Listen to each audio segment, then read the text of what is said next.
రాజీ ready అయ్యావా? బయలుదేరుతా మరి. ఎక్కడికి వెళ్తున్నావు ఈరోజు? పోస్ట్ ఆఫీస్ దగ్గర. దేనికి? ఫ్రెండ్స్ అమ్మకి సుకన్య స్కీమ్స్ అనేది ఓపెన్ చేసాం కదా, ఛానల్ అయిపోయింది కదా. అది అసలు ఎంత కట్టామో ఏందో మొత్తం లెక్క చూపించుకొని డబ్బులు అనేది కట్టేస్తాం. సంవత్సరం మార్చి నెలలో అంతా అంటే ఒక 1 yearలో కట్టిన డబ్బులు మొత్తం క్యాలిక్యులేషన్ చేసుకొని అంటే మొత్తం లెక్కేసుకొని దానికి ఎంత వడ్డీ వచ్చిందని చెప్పేసి బుక్లో రాపించుకుంటారు. ఏది బుక్? ఇది సుకన్య పోస్ట్ ఆఫీస్ది సుకన్య స్కీమ్ది. ఇది ఒక మన బ్యాంక్కి పాస్బుక్ ఎలాగా అలానే పోస్ట్ ఆఫీస్కి పాస్బుక్ అలాంటిది ఇది రాజీ. అయితే ఈరోజు అంటే సంవత్సరం దగ్గరగా మనం 3 సంవత్సరాలు అవుతుంది స్టార్ట్ చేసి. మనం ఎప్పుడు రాయించుకున్నది లేదు, ఎందుకంటే ఎక్కువ శాతం ఫోన్పేలో కాదు, పోస్ట్ ఆఫీస్ యాప్ ఉంటుంది దీంట్లో, ఇండియన్ యాప్ అని. దాంట్లోనే పోస్ట్ ఆఫీస్ సంబంధించిన అంటే సుకన్యకి సంబంధించిన స్కీమ్ గురించి మొత్తం డబ్బులు దాంట్లో కట్టేస్తా, సుకన్య స్కీమ్ గురించి. అలానే పోస్ట్ ఆఫీస్లో నేను వచ్చేసి లైఫ్ ఇన్సూరెన్స్ కూడా రాయించుకున్నా కదా, అంటే ఏమైనా జరిగిన డబ్బులు వస్తాయని చెప్పేసి అలా ఫ్యూచర్ కోసం అది రాయించుకున్నది కూడా దాంట్లో పోస్ట్ ఆఫీస్ యాప్లోనే ఆన్లైన్లోనే కట్టేస్తాయి 2. కానీ ఈరోజు మా సబ్స్క్రైబర్స్ ఎప్పటి నుంచి అడుగుతున్న సుకన్య స్కీమ్ గురించి చెప్పన్నా, అసలుకి ఆడపిల్లది జాగ్రత్త విషయంలో కానీ అన్నిట్లో కానీ ఎలాగా జాగ్రత్త ఉండాలి, ఎలా కట్టుకోవాలి, అసలు మీరు ఎలా కట్టుకుంటున్నారు, అసలు దాని వివరంగా పూర్తిగా చెప్పమంటున్నారు. అందుకని చెప్పేసి ఈరోజు పోస్ట్ ఆఫీస్కి వెళ్ళి డబ్బులు కూడా నిన్న బ్యాంక్ కాడికి వెళ్తే విత్డ్రా చేసుకొని ఒక 5,000 పోస్ట్ ఆఫీస్లో ఈరోజు కట్టి ఎలా జరిగిందో చూద్దాం. ప్రతి నెల మనం ఆన్లైన్లో కట్టడమే జరుగుతుంది, కానీ ఇప్పుడు క్యాష్తో కట్టలేదు. ఓపెన్ చేసినప్పుడే క్యాష్తో కట్టాను తప్ప ఇంతవరకు ఎప్పుడు కట్టలేదు.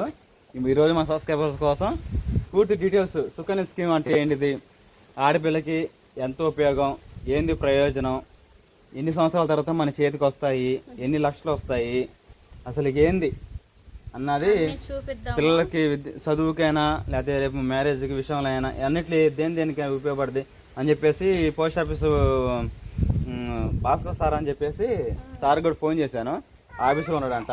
త్వరగా వెళ్ళి పూర్తి డీటెయిల్స్ సుకన్య స్కీమ్ గురించి సార్ మాటల్లోనే విందాం. ఓకేనా? సార్ని అడుగుతాను, సారు పర్మిషన్ ఇస్తే వీడియో కూడా తీసి డీటెయిల్గా అడుగుదాం. లేకపోతే సార్ని నేను కనుక్కొని చెబుతాను. సరే వెళ్దాంపా. తాళం విసిరేస్తాడు, గోలు చేస్తాడు. ఈ బుక్ ఇప్పుడు బుడ్డుడి చేతులు ఉన్నాడైతే చినిగిపోయేదే.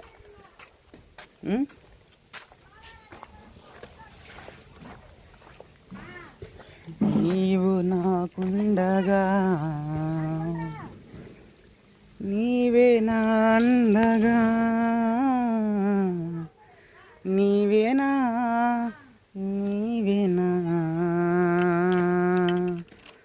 ఆత్మదాహము తీర్చిన కొండల వైపు నా కనులే. సరే అండి, పోస్ట్ ఆఫీస్ దగ్గరకు వచ్చా. మా పోస్ట్ ఆఫీస్ ఇదే బ్యానర్. ఇది చిన్న బ్యాంకు, స్మాల్ బ్యాంకు, ఎప్పటి నుంచో వస్తున్నది. ఇది పెద్దవాళ్ళకి చాలా ఉపయోగపడుతుంది. అంటే ఎస్బీఐ లాంటివి వేరే బ్రాంచులు ఉంటాయి కదా, అవి దూరాన సిటీలో ఉంటాయి. కానీ పోస్ట్ ఆఫీస్ అనేది గ్రామంలోనే ఉంటుంది, అందరికీ సదుపాయంగా. అదో వాళ్ళు కూడా పెన్షన్ల కోసం ఉన్నారేమో, అకౌంట్లో పడవా, చేతికి వచ్చి ఇస్తారు కదా, అక్కడ కూడా ఉన్నారు. అంటే కరువు పని పోయే డబ్బులు ఈ అకౌంట్లో రాసి పడేది పోస్ట్ ఆఫీస్లోనే. ఈ సంవత్సరం ఏం పోలేదండి, లేకపోతే బాగుండేది. సరే వెళ్దాం పోవాలంటే. చాలామంది ఉన్నారుగా, కనుక్కొని వస్తా ఫస్ట్. ఏమంటావు? అమ్మమ్మలు హాయ్ చెప్పమని చెప్పు. అమ్మమ్మలు హాయ్ చెప్పండి. క్రౌడ్గా ఉంది.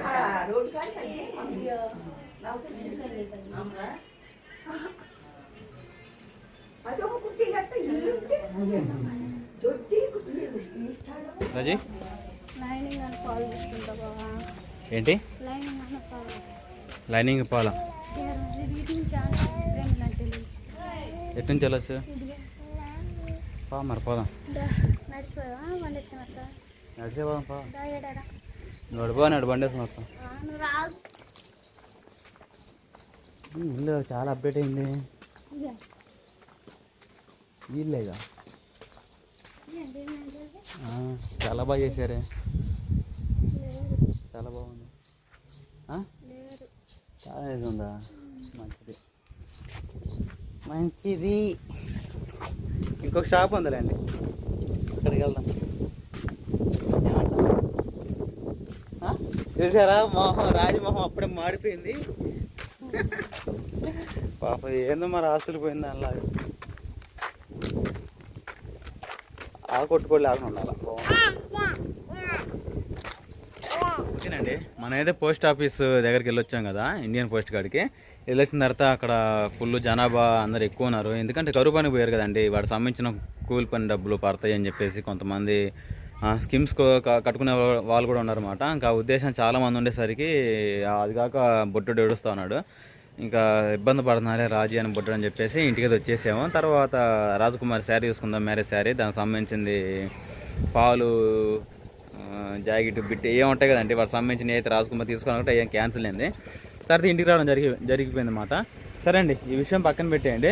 తర్వాత నేను ఆ సార్తో కొంచెం ఫోన్లో మాట్లాడి అలానే నేను ఓపెన్ చేసినప్పుడు కూడా కొంచెం కొంత గొప్ప కనుక్కున్నాను. దాని గురించి మీతో షేర్ చేసుకుంటాను. ఇప్పుడు నాకు పాప పుట్టిందండి. నాకు పాప పుట్టిన తర్వాత పాపకి 10 సంవత్సరాల లోపే మన సుకన్య స్కీమ్ అని చెప్పేసి ఓపెన్ చేసుకోవచ్చు. సుకన్య సమృద్ధి యోజన అని చెప్పేసి స్కీమ్ ఉంటుందన్నమాట. ఇండియన్ పోస్ట్లో కానీ ఎస్బీఐలో కానీ ఎక్కడైనా ఇప్పుడు అవైలబుల్ ఉంది మనకి సుకన్య గురించి. అయితే నేను సుహాసిని 2 ఇయర్స్ 3 ఇయర్స్ అప్పుడే నేను స్కీమ్ అయితే ఓపెన్ చేశాను. అంటే 10 ఇయర్స్ లోపలే ఓపెన్ చేయాలి. ఓపెన్ చేసిన తర్వాత మనం మంత్లీ ఎంతైనా పే చేసుకోవచ్చు, అది మన ఇష్టం. అంటే 250 రూపాయల పైన, అంటే కింద కాదు, ఎంతైనా పే చేసుకోవచ్చు. సంవత్సరం మీద 1,50,000 మాత్రమే పే చేయాలి. అంతకంటే ఎక్కువ చేసినా తీసుకోరు వాళ్ళు. 1,50,000 సంవత్సరం, ఒక 1 ఇయర్కి. అలా పే చేసుకుంటూ పోతే మనకి పాపకి మనం ఫస్ట్లో వేస్తాం కదా, 2-3 ఇయర్స్ పాప పుట్టిన తర్వాత స్టార్ట్ చేస్తాం కాబట్టి 21 ఇయర్స్కి మనం 21 ఇయర్స్ 1,50,000 కాడికి కడతా ఉంటే అవి దగ్గరగా వడ్డీతో కలుపుకొని మనకి 23 లక్షలు 60 లక్షల దాకా మనకి డబ్బులు వస్తాయన్నమాట. పాప ఎడ్యుకేషన్ కానీ, పాప మ్యారేజ్ కానీ, పాతిది ఆడపిల్లకి ఉపయోగపడుతుందండి. అది ఓవరాల్గా స్కీమ్ గురించి. మనం మంత్లీ అంటే సంవత్సరం మీద 1,50,000 మనం ఉన్నప్పుడు లేనప్పుడు ఏదైనా కట్టుకుంటూ పోతే ఒక 21 సంవత్సరాలకి మెచ్యూర్ అయిన తర్వాత మనకి ఆ డబ్బులు తిరిగి రావడం జరిగిద్ది. ఆ డబ్బులు కూడా వచ్చేసి 60 లక్షల పైన వస్తాయి, ఇంట్రెస్ట్ కలుపుకొని, అసలు ప్లస్ ఇంట్రెస్ట్ కలుపుకొని. అది మాట. అంటే 8% 7% వడ్డీ వచ్చింది మనకి. ఓకేనా, మీకు తెలిసిందని అనుకుంటున్నాను. ఈ సుకన్య సమృద్ధి యోజన స్కీమ్ గురించి చాలామంది మన సబ్స్క్రైబర్లు అదే పని అడుగుతున్నారండి. దానికోసం మీకోసం చెప్పడానికి ఈరోజు ఈ సమయాన్ని కేటాయించుకున్నాను అనమాట. సరేనా, ఇంకా ఈ వీడియో నచ్చితే ప్లీజ్ లైక్ సబ్స్క్రైబ్ చేయండి. మళ్ళీ సరికొత్త వీడియోతో కలుద్దాం. మీ అందరికీ బాయ్ బాయ్. తర్వాత వచ్చేసి రెండోది, నాని నువ్వు ఎలాగా ఎడిటింగ్ చేస్తావు, అలానే నువ్వు ఎలాగా తమిళం చేస్తావు అని చెప్పేసి అడుగుతూ ఉన్నారు. నేను మామూలుగా ఎడిటింగ్ యాప్స్లోనే ఉంటున్నాయి కండి, కైన్ మాస్టర్ అని చెప్పేసి ఇలాంటి చాలా యాప్స్ ఉన్నాయి, దాంట్లో ఎడిటింగ్ చేస్తాను. తమిళం అంటారా, మనంత ప్రొఫెషనల్గా తమిళంలు ఏవి ఇవ్వలేదు. మన వీడియోస్లోనే మంచి తమిళంలు చూసుకొని దాన్ని స్క్రీన్ షాట్ తీసుకొని మీకు పోస్ట్ చేస్తాను అనమాట. తమిళంలు నేను వేరే వాళ్ళకి ఇవ్వను, నేను కూడా చేయను. న్యాచురల్ తమిళన్సే ఉంటాయి మా దాంట్లో. న్యాచురల్గా మాట్లాడతారు, న్యాచురల్గా వీడియోస్ ఉంటాయి అన్నట్టుగా న్యాచురల్ తమిళన్సే ఉంటాయి మన ఛానల్లో. మీకు ఓవరాల్గా తెలిసింది అనుకుంటున్నానండి. మీ అందరికీ ఇంకా బాయ్ అండి.